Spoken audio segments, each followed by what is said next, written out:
প্রায় সময় দেখা যায় পুলিশের বিভিন্ন ব্যর্থতার বিষয়টা খুব হাইলাইট করা হয়। তো পুলিশ যে কৃতিত্বপূর্ণ কাজ করে সেগুলো কেউ হাইলাইট করে না। প্রথম থেকে আমরা চিন্তা করেছি যে দুষ্টের দমন এবং শিষ্টের পালন, আর সেই বিষয়ে আমরা কঠোর থাকব। সেই জন্য পানিশমেন্ট অ্যান্ড রিওয়ার্ড এই পদ্ধতিটা আমরা চালু করেছি, যে যারা নিষ্ক্রিয় থাকবে, কর্তব্য অবহেলা করবে অথবা দুর্নীতি করবে বা জনহিতকর কর্মে লিপ্ত না থেকে অনিষ্টকর কর্মে লিপ্ত থাকবে, সেগুলো যদি আমাদের নজরে আসে তাহলে সেজন্য আমরা পানিশমেন্ট দেব। কিন্তু পুলিশ বাহিনীর কৃতিত্বপূর্ণ কাজের জন্য তাদের স্বীকৃতি দেওয়াটা আগে তেমন একটা প্রচলিত ছিল না। বছরে একবার পুলিশ পদক দেয়া হতো রাজারবাগে বাৎসরিক অনুষ্ঠানে, কিন্তু এই প্রাত্যহিক ঘটনাগুলো তখন ততদিনে চাপা পড়ে যায়। আমরা যদি এভাবে উৎসাহিত করি তাহলে এই সৎকর্মগুলো কর্তব্যনিষ্ঠা আন্তরিকতার সাথে তারা করবে, তাতে সমাজ এবং জাতি উপকৃত হবে, আইনের শাসন প্রতিষ্ঠা হবে এবং আইন শৃঙ্খলা রক্ষাকারী বাহিনীগুলো তাদের নিজেদের মধ্যে একটা প্রেরণা পাবে। সেই অনুপ্রেরণাটা দেওয়ার জন্যই আমরা এই জাতীয় অনুষ্ঠানগুলো করছি। ইতিপূর্বে গত 8 তারিখে, এই মাসেরই তো 8 তারিখে আমরা একই রকমের একটা অনুষ্ঠানের মাধ্যমে পুলিশ সদস্যদের আমরা পুরস্কৃত করেছি, সনদ দিয়েছি এবং আর্থিক পুরস্কারও দিয়েছি। আজকে 15 জনকে আমরা পুরস্কৃত করছি আনুষ্ঠানিকভাবে। এখানে পুলিশের আইজি সহ ঊর্ধ্বতন কর্মকর্তারা উপস্থিত আছেন, স্বরাষ্ট্র মন্ত্রণালয়ের সিনিয়র সচিব উপস্থিত আছেন। আমরা 3টি ঘটনাকে আজকে এখানে নিয়ে এসেছি। একটা ঘটনা হচ্ছে ট্রাফিক পুলিশের একজন সদস্য তার নিজের তাগিদে যে রাস্তা থেকে পানি অপসারণের জন্য যে নালা এবং নালাতে পানি সরে যাওয়ার জন্য যে ছিদ্রগুলো থাকে রাস্তায়, সেই ছিদ্রগুলো প্লাস্টিক বর্জ্য দিয়ে বন্ধ হয়ে যাচ্ছিল, নিজস্ব উদ্যোগে পানির মধ্যে নেমে সেই বর্জ্যগুলো পরিষ্কার করছেন। এই ঘটনাটি মাননীয় প্রধানমন্ত্রী আমার দৃষ্টিগোচরে আনেন। আমি এটা তাৎক্ষণিকভাবে পুলিশের আইজিপিকে এই ভিডিওটা সামাজিক মাধ্যমে যেটা পাওয়া গেছে সেটা পাঠিয়েছি। তখনই ইনস্ট্রাকশন দিয়েছি যে এই জাতীয় কর্ম যারা করবেন নিজস্ব উদ্যোগে, নিজের তাগিদে, তাদেরকে আমরা পুরস্কৃত করব। এটা উদ্দেশ্য। সেই উদ্দেশ্য হচ্ছে সবাই যেন আমরা এই কাজে অনুপ্রাণিত হই। পুলিশ সদস্য হোক, সমাজের যে কোনো শ্রেণীর মানুষ হোক, শ্রেণী পেশার মানুষ হোক, তারা যেন একজন নাগরিক হিসেবে সেই দায়িত্বটা পালন করে এবং প্লাস্টিক বর্জ্যটা আমরা যেন যেখানে সেখানে না ফেলি। আজকে বাংলাদেশের বিশেষ করে ঢাকা মহানগরে যেটা দৃষ্টি আকর্ষিত হয়েছে সবার, 1 ঘন্টা বৃষ্টি হলেই ঢাকার রাস্তাঘাট ডুবে যাচ্ছে, হাঁটু পরিমাণ পানি জমা হয়ে যাচ্ছে। তার কারণ হচ্ছে পানি সরে যাওয়ার যে ব্যবস্থা, ড্রেনেজ সিস্টেম, সিওয়ারেজ সিস্টেম সবগুলো প্লাস্টিক বর্জ্য দিয়ে বন্ধ হয়ে গেছে অনেকটা। আর কঠিন বর্জ্য যেখানে সেখানে আমরা ফেলছি। একবার নালা নর্দমা পরিষ্কার করার উদ্যোগ নেওয়া হয়েছিল সিটি কর্পোরেশনের অধীনে। দেখা গেছে এখানে খাট পালং সোফা পর্যন্ত নালার মধ্যে আছে, পড়ে আছে। কঠিন বর্জ্যগুলো এখানে আর পানি অপসারণ হতে দিচ্ছে না, আর সিল ট্রিট হয়ে যাচ্ছে। আর প্লাস্টিক আবর্জনার কথা তো বলাই বাহুল্য, সেটা সর্বত্র পাওয়া যাচ্ছে। আমরা যদি নিজেরা এই বর্জ্যগুলো পরিষ্কার করি, পারতপক্ষে ব্যবহার না করি, কম করি এবং যত্রতত্র না ফেলি, তাহলে আমরা আমাদের পরিবেশটা ঠিক রাখতে পারবো এবং জলাবদ্ধতা আর হবে না। সেই জন্য তাকে আমরা পুরস্কৃত করেছি। তার নাম মোহাম্মদ কামরুজ্জামান। বাকি 2টা ঘটনা, 3টা ঘটনার মধ্যে খুব, এটা 4টার মধ্যে একটা, এটা অবশ্য অন্য নেচারের। বাকি 3টা হলো যে অপরাধ দমন। তার মধ্যে খুব সম্প্রতি যেটা আদাবরে চাঞ্চল্য সৃষ্টি করেছে, যে বিকাশের একটা দোকানে চাপাতি দিয়ে কুপিয়ে 1 লক্ষ টাকা ছিনতাই করে নিয়ে যায়। তো বরাবরের মতোই আমরা সমস্ত ঘটনা 12 ঘন্টার মধ্যে এগুলো আসামি গ্রেপ্তার, আরও কম সময়ের মধ্যে আসামি গ্রেপ্তারের আমরা নজির রেখেছি এর মধ্যে। তো এই একই ঘটনাটা 4-5 ঘন্টার মধ্যে পুলিশ ওখানে আসামি শনাক্ত করতে সক্ষম হয়েছে। তাদেরকে গ্রেফতার করতে গেলে এই একই চাপাতি দিয়ে আমাদের 2 জন পুলিশ সদস্যকে, একজন ওসি আর একজন সাব ইন্সপেক্টর আহত হয়েছে চাপাতির কোপে। অবশ্য এই আসামি গ্রেফতার করতে গিয়ে তাদেরকে 2 রাউন্ড গুলিও করতে হয়েছে, আসামি আহত হয়েছে। অপারেশনের ক্ষেত্রে সেটা তাদেরকে করতে হয়েছে আত্মরক্ষার্থে। 4 জন আসামিকে গ্রেফতার করেছে এবং এটা জীবনের ঝুঁকি নিয়ে এই কাজ করার জন্য তাদেরকে আমরা পুরস্কৃত করছি।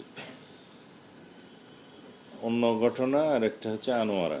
এটার ঘটনার তারিখ আমার এখানে লেখা আছে, আপনারা কাগজ পাবেন। এটা 13/6/2026 তারিখ, খুব বেশি দিনের ঘটনা নয়, সপ্তাহখানেক আগে। এখানে একটি সামান্য বিষয়, কিন্তু 2 জনকে জীবন দিতে হয়েছে, 2 জন মানুষকে তার জীবন দিতে হয়েছে একজন খুনির হাতে। তার ওই যারা ভিকটিম তাদের কাছে ঋণ নিয়েছিল, তাদের একটা স্ট্যাম্প তার কাছে জমা ছিল। সেই স্ট্যাম্পটা চেন্নাই মানে ডাকাতি করে নিয়ে আসবে অথবা চুরি করে নিয়ে আসবে সেই উদ্দেশ্যে যায় আসামি, এবং 2 জনকে, মা মেয়েকে হত্যা করেছে। এই ঘটনাও খুব তড়িৎ গতিতে উদ্ঘাটিত হয়েছে এবং আসামি গ্রেপ্তার হয়েছে। আর এক অন্য ঘটনা হচ্ছে আমার নিজের নির্বাচনী এলাকায় চকরিয়াতে। ওখানে একটা পুলিশ তদন্ত কেন্দ্র আছে, ইতিমধ্যে সেটা থানায় রূপান্তরিত হয়েছে। সেখানে সম্ভবত প্রবাসীর স্ত্রী কন্যা, তারা তাদের বাড়িতে আসামিগণ সংঘবদ্ধভাবে ডাকাতি করে এবং এক পর্যায়ে মা মেয়েকে ধর্ষণ করে। এটা প্রকাশিত হলে তাৎক্ষণিকভাবে থানা পুলিশ এই আসামিদেরকে গ্রেফতার করতে সক্ষম হয়। কয়েকদিন সময় লেগেছিল মনে হয়।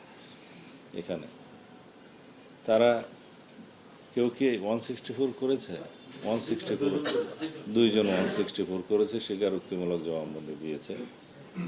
এটা অত্যন্ত তড়িৎ গতিতে এগুলো অ্যাড্রেস করা হয়েছে। এরকম জঘন্য ঘটনা সমাজে যাতে না হয় এবং যাতে অপরাধীরা এখান থেকে শিক্ষা পায়, সেজন্য এই ঘটনাগুলো আপনাদের মাধ্যমে জনসমক্ষে মিডিয়াতে আরও বেশি করে প্রচার হওয়া উচিত।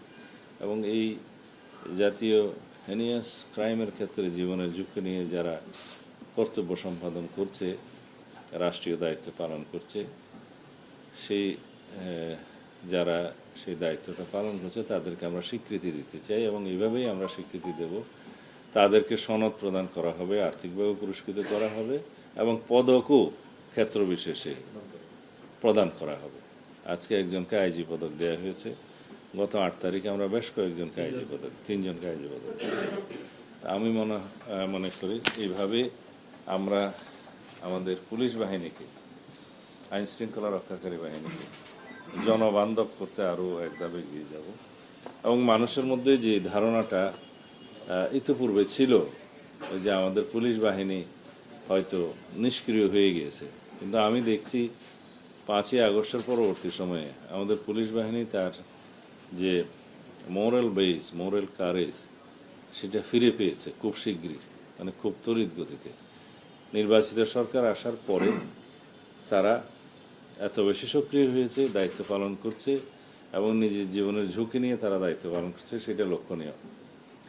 তাদের এই কৃতিত্বের জন্য আমরা তাদেরকে সম্মান করা উচিত এবং আমি উৎসাহ প্রদান করছি যাতে বাকি সবাই অনুপ্রাণিত হয়, দেশের আইন শৃঙ্খলা পরিস্থিতি যেন আরও উন্নত হয় এবং জনপ্রত্যাশা অনুযায়ী যাতে আমরা আইন শৃঙ্খলা রক্ষাকারী বাহিনীকে গঠন করতে পারি, তারা দায়িত্ব পালন করে। এই প্রচেষ্টা আমাদের অব্যাহত থাকবে। ধন্যবাদ। আইজি পদক পেয়েছে কি কামরুজ্জামান, না ট্রাফিক কনস্টেবল মোহাম্মদ কামরুজ্জামান, তাকে সনদ দেওয়া হয়েছে না? সনদ তো প্রত্যেককেই দেওয়া হয়েছে। আর্থিকভাবে তাকে পুরস্কৃত করেছে কত টাকা? 20,000 টাকা। প্রধানমন্ত্রী একটু অন্য প্রসঙ্গে আইজি পদক্ষেপ তো মানে যে পুরস্কার করলেন সেদিনও পুরস্কার হলো।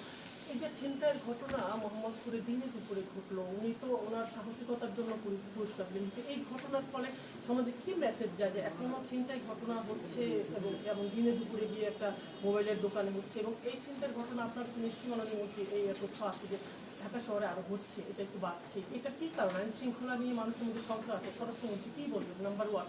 নাম্বার টু, এক নম্বর বলি আগে, একটু সে একসাথে করে ফেলি মাননীয় মন্ত্রী।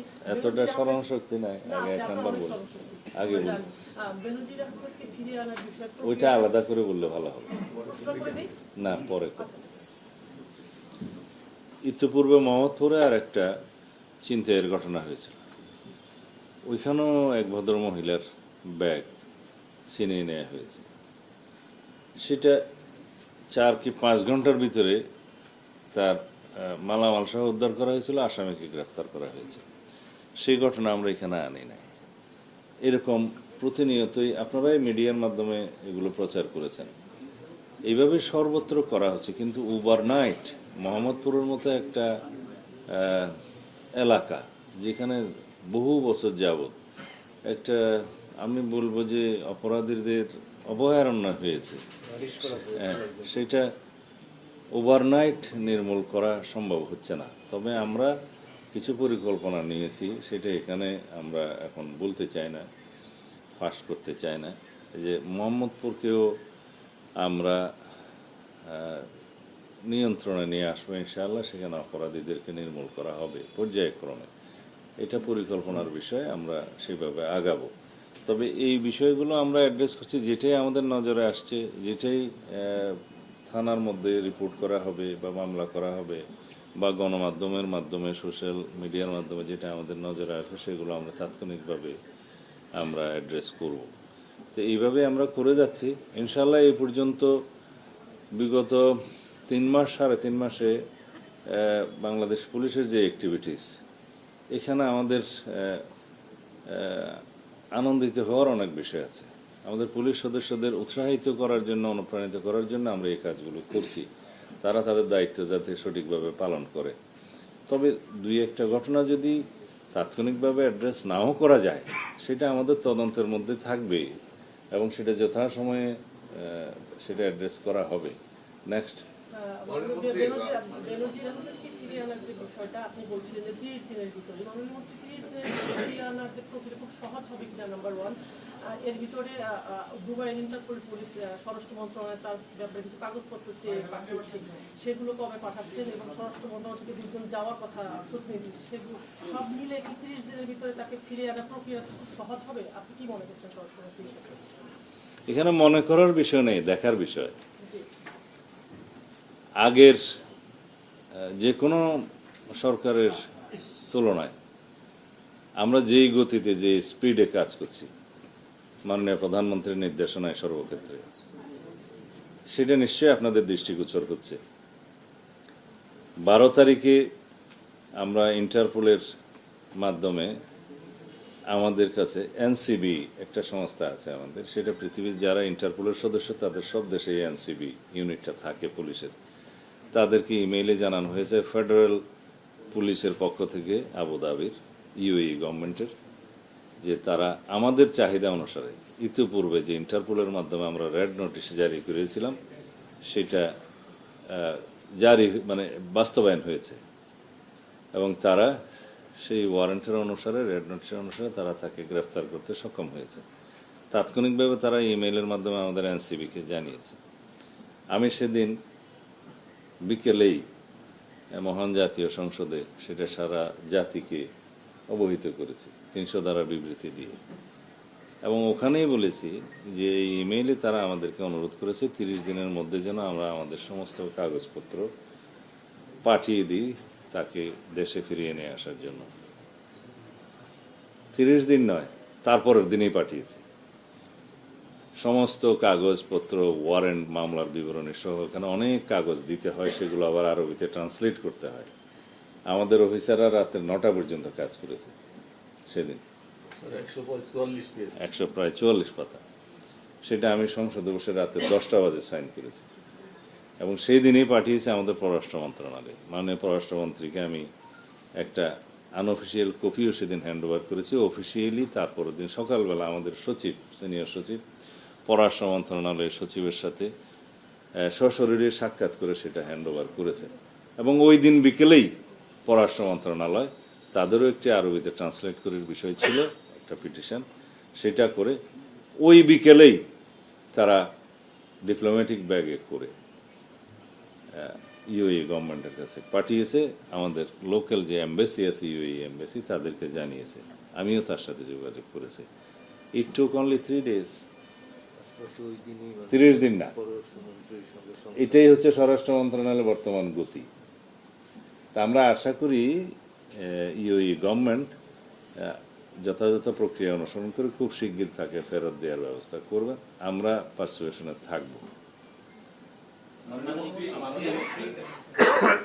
আপনি বলেছেন যে একদিকে যেমন পুলিশের যারা ভালো কাজ করছে তারা ভালো কাজের স্বীকৃতি পাচ্ছে, একইভাবে অন্য যারা পুলিশে ভালো কাজ করছে না তাদের বিরুদ্ধে ব্যবস্থা নেওয়া হচ্ছে। এটাই আপনি বলতে চেয়েছেন আপনার বক্তব্যে। গাজীপুরের সাবেক commissioner doctor Nazmul Karim Khan suspend হয়েছেন 7 মাস আগে। তার ব্যাপারে এখন পর্যন্ত কোনো চূড়ান্ত ব্যবস্থা নেওয়া হয়নি। এই প্রসঙ্গটা আনলাম এই জন্য, আপনি বলেছেন যে স্বরাষ্ট্র মন্ত্রণালয়ের গতি বেড়েছে, এই কারণে বলছি। তো এইভাবে এটাকে কি আপনি স্বাভাবিক মনে করছেন? খুবই ভালো প্রশ্ন করেছেন। ইতিপূর্বে বেনজিরের বিষয়ে যা বলেছি সেটা আপনি ভালো মতো লিখবেন। নাজমুলের বিষয়ে আপনি জানতে পারবেন কখন কি ব্যবস্থা করা হচ্ছে। তার সাসপেনশন অর্ডার কি উইথড্র হয়েছে? হয়নি। সিনিয়র অফিসারদের ডিপার্টমেন্টাল প্রসিডিংয়ে একটু সময় লাগে, আইন অনুসারে লাগে। সেটা আইনি সমস্ত প্রক্রিয়া অনুসরণ করার পর তার বিরুদ্ধে ব্যবস্থা গ্রহণ করা হবে কিনা সেটা ওই ডিপার্টমেন্টাল প্রসিডিংয়ের মধ্যেই আসবে। সেই অনুসারে ব্যবস্থা নেওয়া হবে। এখন যদি আমি প্রম্পটলি বলি যে এই ব্যবস্থা নেওয়া হবে, ওই ব্যবস্থা নেওয়া হবে, সেটা আইনের ব্যত্যয় হবে। এখানে যে কোনো ডিসিপ্লিনারি প্রসিজিওরে, বিভাগীয় ব্যবস্থায় যেটা ডিসিপ্লিনারি অ্যান্ড কন্ডাক্ট রুলসে যেভাবে থাকে সেভাবে এগোতে হয়। এটা রাষ্ট্রপতি পর্যন্ত যায়, কিছু স্টেপ আছে। এটা এমন না যে আমরা কেউ তাকে থানা থেকে প্রত্যাহার করলাম বা সাসপেন্ড করলাম, সেটা বিষয় না। আমরা এগুলো করি ক্ষেত্র মতে যেখানে প্রযোজ্য। যেমন আপনারা দেখেছেন একজন জাতীয় ক্রিকেটার, তার নাম মনে হয় নঈম, চট্টগ্রামে তাকে হেনস্থা করা হয়েছে। সেটা ডিউ প্রসেস অ্যাপ্লাই করা হয়নি তল্লাশির ক্ষেত্রে, তাকে শারীরিকভাবে নির্যাতন করা হয়েছে বলে কমপ্লেন পাওয়া গেছে। তা আমরা এটা 1 ঘন্টার ভিতরে তদন্ত করে সে দায়ী সংশ্লিষ্ট কনস্টেবল, সাব ইন্সপেক্টর এবং থানার ভারপ্রাপ্ত কর্মকর্তা সবার বিরুদ্ধে ব্যবস্থা নিয়েছি। কাউকে সাসপেন্ড করা হয়েছে, কাউকে প্রত্যাহার করা হয়েছে এবং ডিপার্টমেন্টাল প্রসিডিং হচ্ছে। এগুলো হয়তো পত্রিকায় সেভাবে আসেনি, কিন্তু আমরা সেই ব্যবস্থাগুলো নিয়েছি। এটা একটা ইনস্ট্যান্স দিলাম। আরও অন্যান্য ক্ষেত্রে আমরা প্রতিনিয়তই এই ব্যবস্থাগুলো গ্রহণ করতেছি। তো যেহেতু এগুলো মিডিয়াতে খুব ভালোভাবে হয়তো হাইলাইট করা হয়নি, সেই জন্য আপনাদের নজরে আসেনি। It is there. এটা সিনিয়র অফিসার থেকে শুরু করে ডাউনওয়ার্ডস কনস্টেবল অবধি। স্যার, কার্যক্রম নিষিদ্ধ থাকা স্যার আওয়ামী লীগের দলের প্রতিষ্ঠাবার্ষিকী, এই উপলক্ষে পুলিশ হেডকোয়ার্টার সারা দেশের মাঠ পর্যায়ে কর্মকর্তাদের আবার বলেন তো। আগামী মঙ্গলবার একটি নিষিদ্ধ এখন ঠিক আছে। দলের কার্যক্রম নিষিদ্ধ রাজনৈতিক দলের প্রতিষ্ঠাবার্ষিকী উপলক্ষে পুলিশকে মাঠ পর্যায়ে অ্যালার্ট করা হয়েছে। স্পেসিফিক কোনো থ্রেট কি আছে? অ্যালার্ট করা তো আমাদের কাজ। তারা থ্রেট না থাকলেও অ্যালার্ট করতে পারেন না, অ্যালার্ট তো সবসময় ভাবে করা হয় না। যেহেতু আমরা অ্যাপ্রিহেন্ড করছি, আমরা সন্দেহ করছি যে 23শে জুনকে তালিকা করে টার্গেট করে কেন্দ্র করে একটা নিষিদ্ধ রাজনৈতিক দল এভাবে না, ব্যাকরণটা হবে এভাবে যে কার্যক্রম নিষিদ্ধ সন্ত্রাস বিরোধী আইনের অধীনে দলের আমরা তো পলিটিক্যালি বলি যে it is no political party, এটা একটা মাফিয়া পার্টি। তো তারা বাংলাদেশে উশৃঙ্খলা অস্থিরতা সৃষ্টি করতে চাইবে, তো পুলিশ বাহিনী তার দায়িত্ব পালন করবে, সেজন্য অ্যালার্ট করা হয়েছে সারা দেশে। আমার একটা প্রশ্ন তো ওখানে লেখা ছিল আমরা যে বিভিন্ন জায়গায় আপনারা এনসিবি কে চিঠি পাঠিয়েছেন, হ্যাঁ, চিঠিটা এনসিবি কোনো প্রতি উত্তর দিয়েছে কিনা, যেহেতু ইতিমধ্যে অনেকদিন গত হয়ে গেছে, আপনার 3 দিনের মধ্যে পাঠিয়েছেন, এটা স্বরাষ্ট্র মন্ত্রণালয়ের গতি, এটা আমরা লক্ষ্য করেছি, কিন্তু ওদের গতিটা কি পর্যায়ে আসছে এই জিনিসটিকে জানতে পারবেন? ইতিমধ্যে ফ্রাইডে স্যাটারডে গিয়েছে, 2 দিন। আমাদের এখানে হলিডে, আর ওখানেও স্যাটারডে ফ্রাইডেটা না, ওখানেও ফ্রাইডেটা হলিডে। আজকে স্যাটারডে গেলে কালকে সানডেতে আমরা খোঁজ নেব অফিসিয়ালি। ওরা মেইলে কোনো কিছু পাঠিয়েছে বা এখনো পাঠায়নি, এখনো কোনো কিছু পাঠায়নি তারা?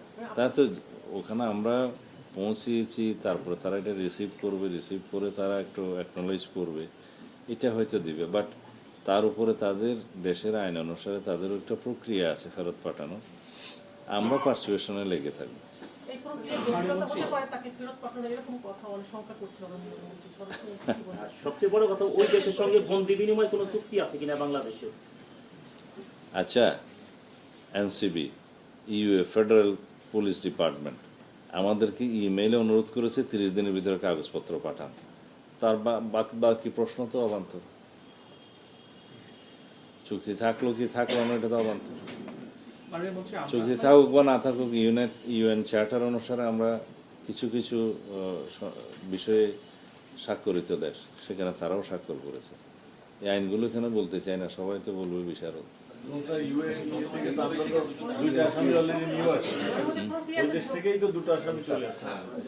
না, আগেও এসছে, আমরাও পাঠিয়েছি, এসছে এবং আমরাও পাঠিয়েছি।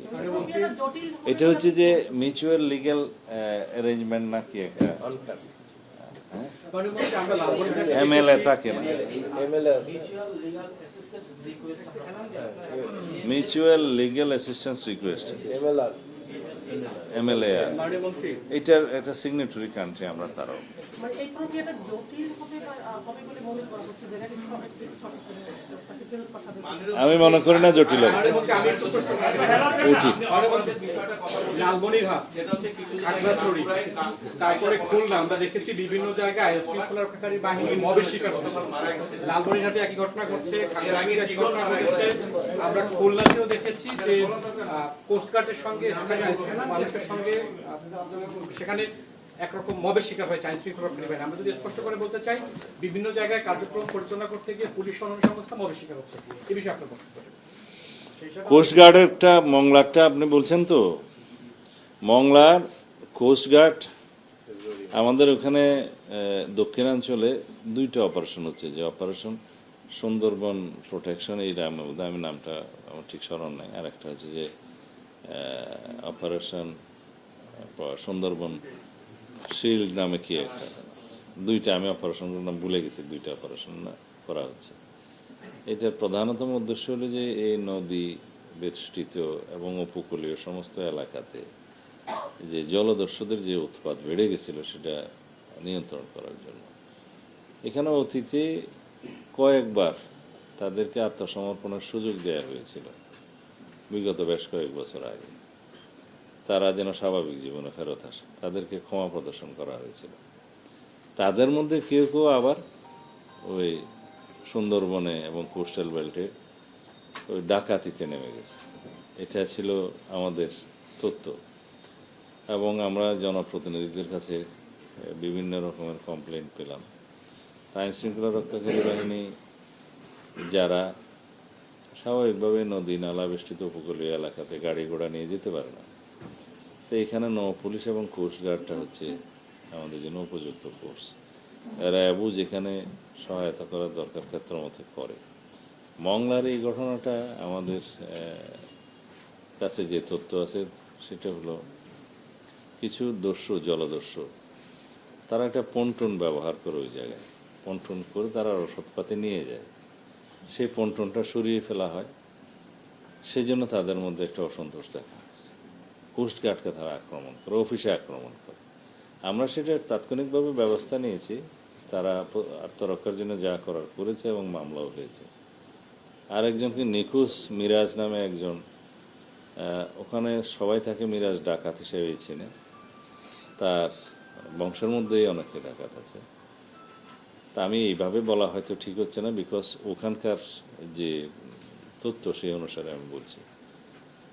তাদের মধ্যে আবার পারস্পরিক দ্বন্দ্বও আছে, বিভিন্ন গ্রুপ আছে জলদস্যুদের মধ্যে। সেখানে একজন নিখোঁজ হয়েছে শোনা যায়, কিন্তু সেই দায়িত্ব কোস্টগার্ডের উপরে চাপিয়ে তারা সেটাও একটা আক্রমণ করার চেষ্টা করেছে। সেটা আমরা আমাদের আইনানুগভাবে as per procedure, standard operating procedure অনুসারে আমরা করেছি। তো এই ঘটনাগুলো হয়তো পত্রপত্রিকায় অন্যভাবে ভিন্নভাবে হয়তো এসছে, কিন্তু প্রকৃত ঘটনা হচ্ছে ওই এলাকায় আইনশৃঙ্খলা পরিস্থিতি নিয়ন্ত্রণের জন্য এবং জলদস্যুতা বন্ধ করার জন্য কোস্টগার্ডকে আমরা নির্দেশ দিয়েছি এবং কোস্টগার্ড তার আইন অনুসারে যাচ্ছে। এখন পরিস্থিতি ইনশাআল্লাহ আগের চাইতে অনেক উন্নত। ধন্যবাদ।